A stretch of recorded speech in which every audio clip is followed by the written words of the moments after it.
6 AM. Saing muna kami para sa almusal. Matagal pa yung trip ticket namin na makapasok dun sa second na parking area. Kasi mayroon pang lumang mga nakapila dun. Yan. Salamat at nakaparada na rin si Sugar. Umalis kaya nakapwisto kami. Malapit na maluto yung sinaing namin. Bibili mamaya ng ulam para mag-almusal na. Right. Luto na yung sinaing namin. Almusal na kami. Sinigang na bangus. Tsaka side up na itlog. Diyan pa rin sa takip ng kaldero. Kain na. Umuusok pa. Init. Kain. Kain mga kasugar. Sarap oh. Si aking pamangkin Yan.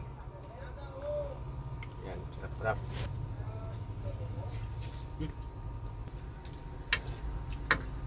Sarap ng sabaw